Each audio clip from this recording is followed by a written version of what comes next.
débat de cette dernière session numéro 3. J'ai juste une petite remarque et un petit commentaire par rapport à votre étude, qui est très intéressante aussi. Je voulais juste connaître la longueur de la séquence d'ARN16S de votre c'était un séquençage complet. Oui, voilà. C'était un séquençage complet. Voilà. Parce que généralement, parce que moi aussi je suis microbiologiste, bioinformaticienne, même si je me suis penchée pour la bioinformatique structurelle, mais pas toujours en microbio. Généralement, il y a des études qui sont très intéressantes par rapport au séquençage des protéines. Mais c'est une remarque très importante pour l'identification des bactéries. Parce que généralement, quand on fait séquençage CSS, on est en train d'affilier la bactérie.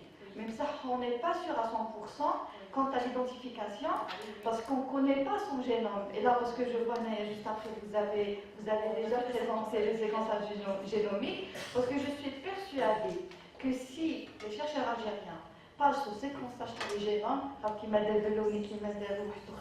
je sais qu'on va isoler des nouvelles espèces, qu'on aura de nouvelles souches, une grande biodiversité, mais malheureusement, je reviens pas. La remarque le manque de moyens qui nous bloque.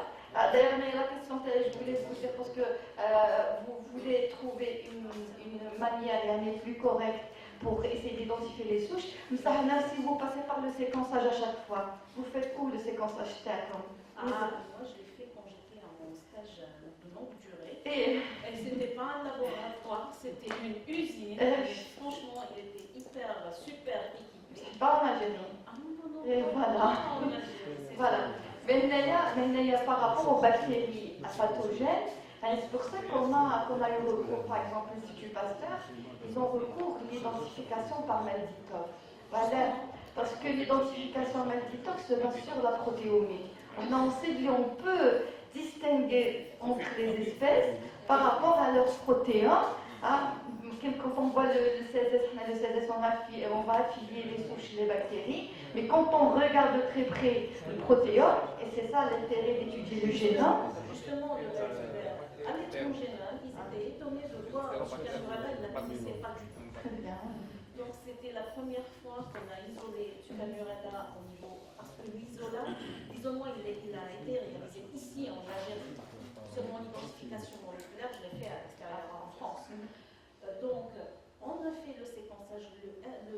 L'ADN 16S ne faisait pas du tout la discrimination entre les espèces du genre. C'est pareil pour c'est juste l'affiliation Mycobacterium. Exactement. On ne peut pas identifier les espèces du Mycobacterium avec mais on passe directement à la POB. Et justement pour cette souche, j'ai travaillé avec la spectrométrie de masse. Et on a mis un protocole pour les analyses rapides de routine. Et j'ai fait la spectrométrie de masse pour les 12 espèces du genre Sucanurata. Ils sont maintenant dans la base de données et ils passent directement à l'identification de l'échantillon. Allez hop, vous identifiez l'espèce grâce à la protéomique, Malditov. Et on a essayé de faire aussi ce protocole pour le FPSZ. Et on a passé pour le séquençage du génome, c'est pour confirmer qu'il s'agit d'une nouvelle espèce. Voilà. Pardon, la confirmation de la nouvelle espèce, elle a été faite avec ANI ou bien DDDR? ANI. Oui. C'est ça. Oui. Voilà. Mais ça, c'est juste parce que souvent, quand on prend des sujets, notamment pour les étudiants, pour les doctorants, il faut toujours savoir quel est l'objectif de la recherche réelle. Parce que si mon intérêt c'est la biodiversité, je ne peux le contenter de la CSS juste pour affilier les souches. Ça, si c'est dans le domaine médical, un des d'autres intérêts, si c'est dans le domaine biotechnologique, un des d'autres intérêts, maintenant il y a tout travail est intéressant, mais là il faut voir quel est l'objectif pour essayer de compléter, parce que le CSS est toujours intéressant, la protéomique est toujours intéressante, alors génomique c'est encore mieux. Voilà. En clinique, justement, l'identification exacte elle est très importante parce qu'elle influence directement la thérapeutique. Bien sûr. Voilà, merci. Merci, docteur Ahmed, merci. Voilà. Sinon, voilà. Monsieur Mkrani, j'ai mis une très bonne étude. Ok, mais ça fait plaisir quand on voit des chercheurs qui font une étude in silico accompagnée d'une validation expérimentale. Il y a déjà même, vous êtes passé par toute l'étude concernant la toxicité ou concernant la ressemblance médicamenteuse, etc. Et pour ça, je vous félicite. Et c'est important parce que je pense que, professeur, vous avez déjà une question pour lui. Voilà, une petite remarque. Merci. Donc, comme la session est pluridisciplinaire, il y a des informaticiens, des chimistes, des biologistes, mais vraiment c'est très riche. Maintenant, je prends la casquette des bioinformaticiens pour poser une question à Delbas et Himet.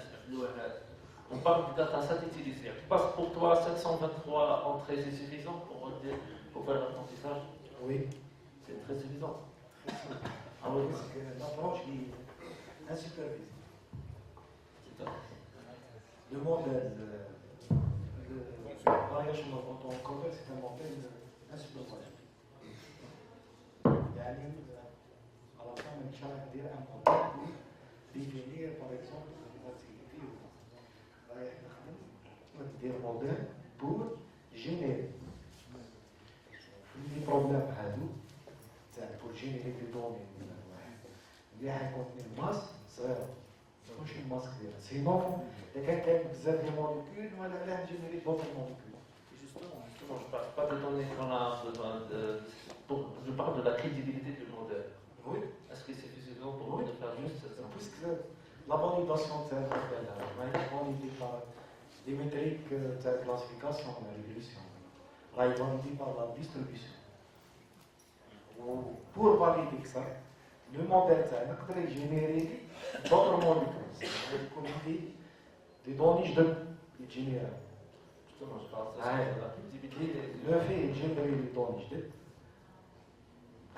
normalement, quand on essaie de les données de donc on vers le modèle supervisé pour préciser les données déjà validées.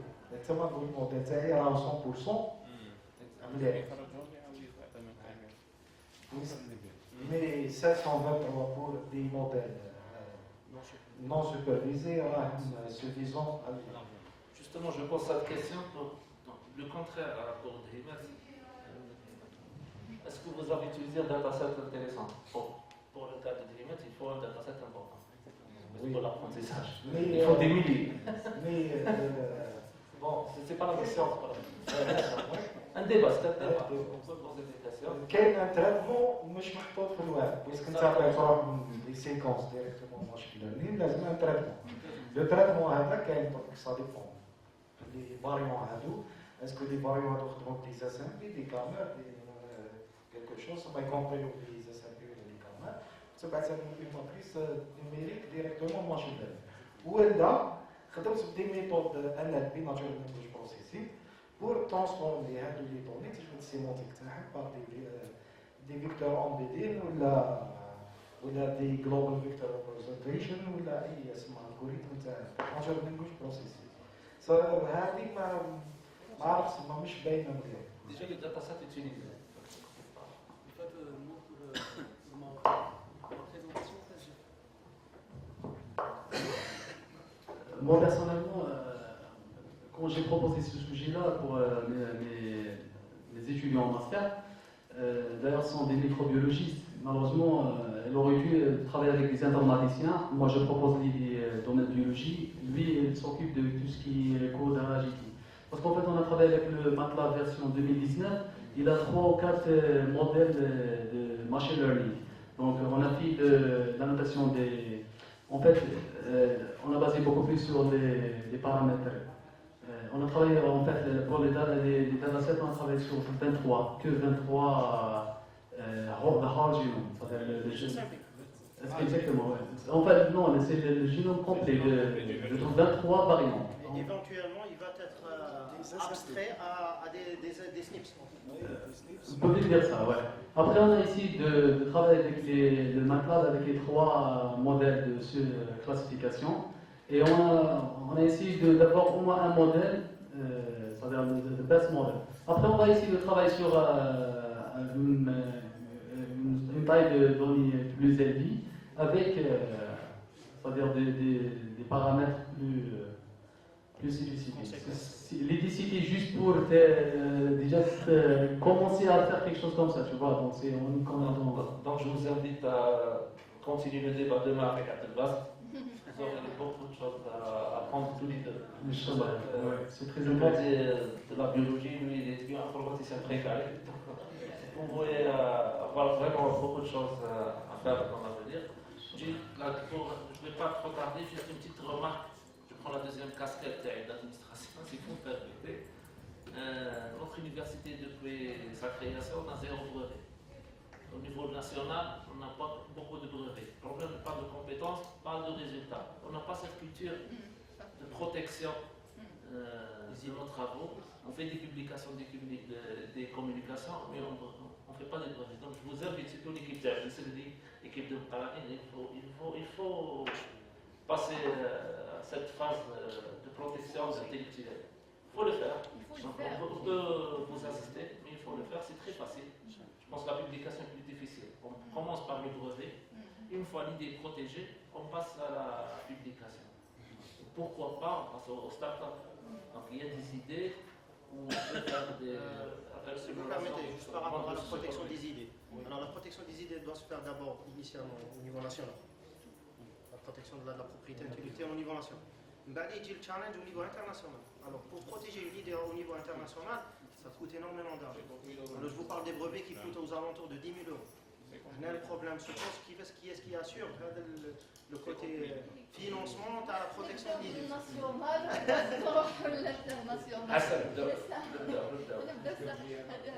Je donne ma parole à l'idée nationale. Mais non, je rejoins la proposition de M.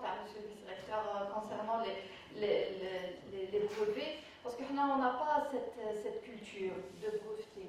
Alors, par exemple, à l'université de Boumadès, je ne sais pas, il y a un incubateur à l'université. Voilà, parce qu'on commence à sensibiliser déjà les étudiants. جبنا l'INAPI, جبنا يعني pas mal de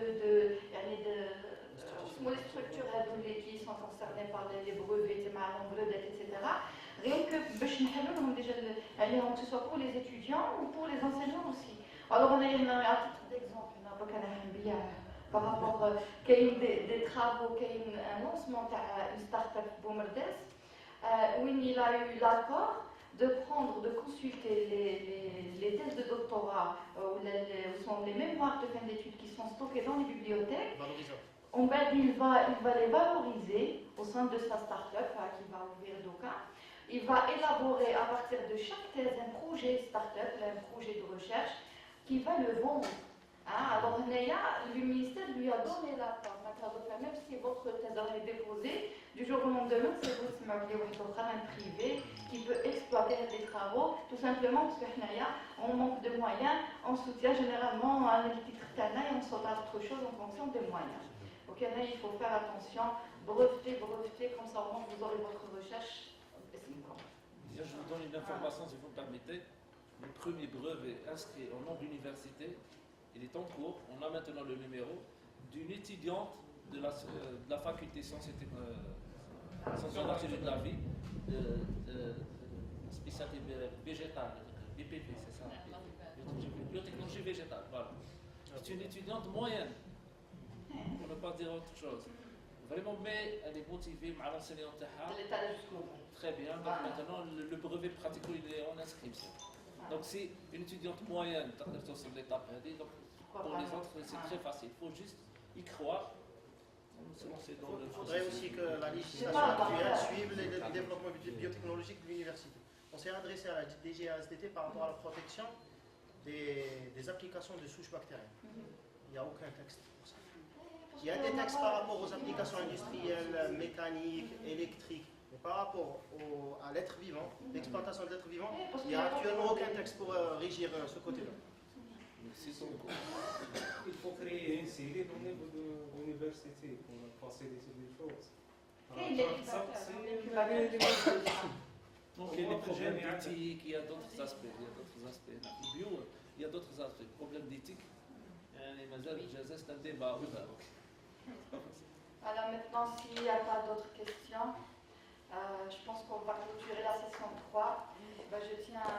Je tiens tiens en ma qualité d'invité à vous remercier déjà même pour la qualité de l'organisation de votre journée, pour la réussite de cette journée.